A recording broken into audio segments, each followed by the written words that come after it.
Tarde, professora Fabiana. Eu vou estar aqui respondendo o PCC.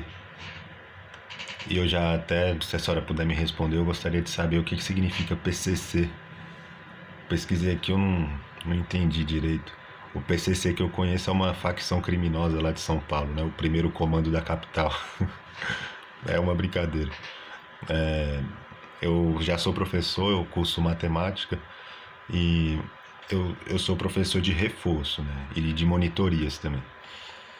E uma das maneiras que eu utilizo para deixar a aula mais natural é de vez em quando tentar ser um pouco engraçado. Às vezes a gente consegue, às vezes não, né? Mas o importante é tentar.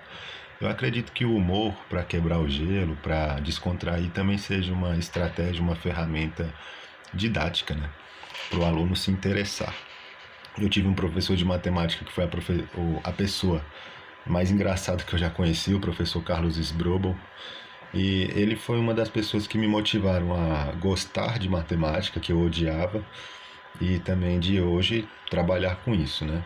Estou atrás do meu diploma para dar aula em escola, mas eu já dou aula de monitorias e reforço escolar e também colégio preparatório, ou melhor, desculpa, cursos preparatórios para colégios militares. E aqui foi apresentada uma tirinha, né, em que a professora elucida, ela apresenta para a turma o que vai ser discutido. A primeira reação dos alunos, pelo menos de dois ali no exemplo, foi o entusiasmo, porque gerou uma identificação neles, né? Um é nordestino, pelo dialeto, deu para perceber, e a outra é gaúcha. Só que a professora rapidamente cortou eles e buscou padronizar, né? Ela corrigiu a forma com que eles deveriam falar, e levou a aula para um lado mais padrão, de abrir livro e ler. E isso gerou uma frustração. Então eles passaram de uma situação de entusiasmo para uma situação de frustração. E nós alunos, eu que sou aluno até hoje, né? A gente sempre teve essa situação também, né? De momentos, alternar momentos de entusiasmo nas aulas, principalmente quando a gente está aprendendo a matéria, mas também de frustração, porque tem aula que é muito chata e monótona. E eu acredito que tem várias estratégias, até mesmo nas matérias exatas, né, que é o caso do meu curso, da gente poder deixar a aula mais divertida e o aprendizado ser mais natural. Que nem eu falei, o humor, por exemplo, é uma maneira da gente deixar a aula mais legal, mas tem várias outras maneiras de você fazer também paralelos na história que você está contando, o contexto social. Nas matérias exatas isso é um pouco mais difícil, mas não é impossível também, né? Contar a história dos matemáticos, como que eles chegaram na equação e não apenas jogar a equação. Eu lembro que meu professor no ensino médio, quando foi explicar a respeito de proporções, ele utilizou a história de Tales de Mileto. Ele que conseguiu medir na época dele, anos atrás, né, milhares de anos atrás, a altura da pirâmide do Egito, de uma das 3 pirâmides. E foi um feito incrível, né, pelas ferramentas que ele tinha na época. Até hoje talvez seria difícil, tinha que ter um guindaste, alguma coisa, quanto mais naquele tempo. E ele utilizou através da sombra, da projeção da sombra da pirâmide, e comparou com a altura e a projeção da sombra de um graveto. E fez uma regra de 3 simples e chegou, né, na resposta, na conclusão. Também lembro de histórias que meus professores contavam. Tem uma história que eu gostei bastante, que foi a sequência de Fibonacci, né?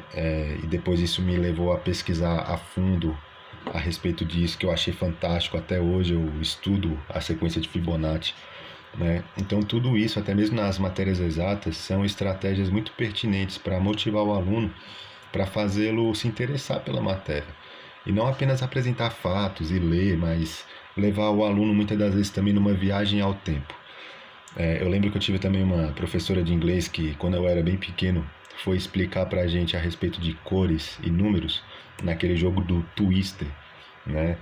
E deixou a gente brincar lá e a gente tinha que ir na cor ou no número falando em inglês. Tem musiquinhas também, né, que a gente usa para decorar. Tem uma música muito conhecida para a gente decorar a tabela de seno e cosseno e tangente na matemática. Tudo isso são estratégias pertinentes e muito válidas, né, no meu ponto de vista. E são estratégias que eu usaria e eu acredito que vou usar quando, se Deus quiser, eu tiver a oportunidade de trabalhar com isso, né? E aqui está perguntando também: como você fará a avaliação dessa aula para saber se os alunos entenderam o que foi apresentado? Bom, pelo MEC, né, nós temos o modelo padrão, que é de quantificar o conhecimento do aluno através de uma prova, mas tem várias outras maneiras também, principalmente no contato mais próximo com o aluno. Eu acredito muito nisso, né?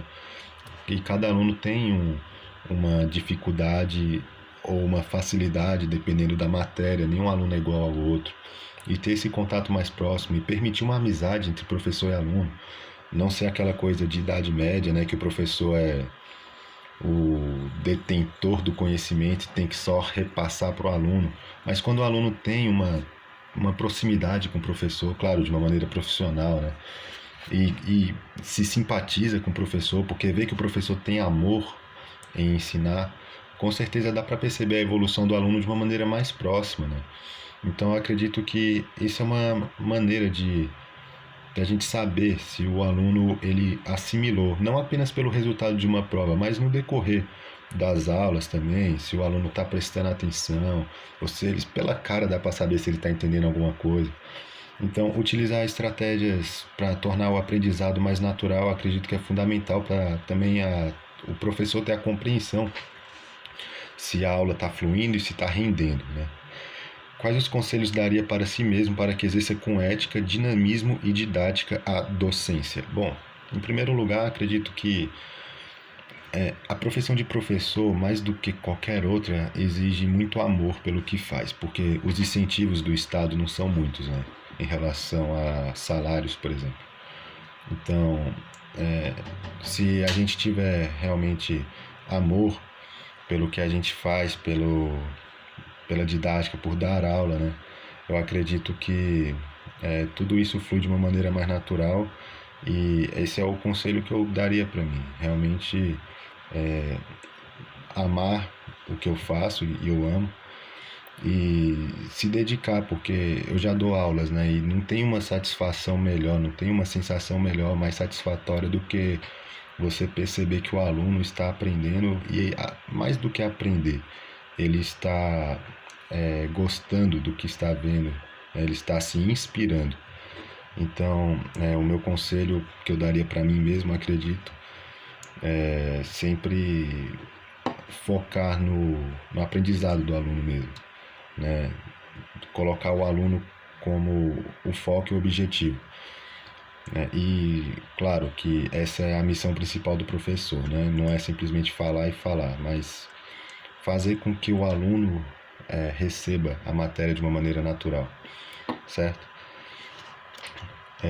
Bom, professora, eu acredito que é isso que tem que falar. Eu falo bastante, mas eu preferi utilizar o vídeo que eu acho mais prático, né? E eu espero ter me saído bem aqui nessas elucidações. É a primeira vez que eu estou fazendo uma matéria online, né? Eu vim de um curso presencial, então eu espero que eu tenha me saído bem. Boa tarde, que Deus abençoe a sua família.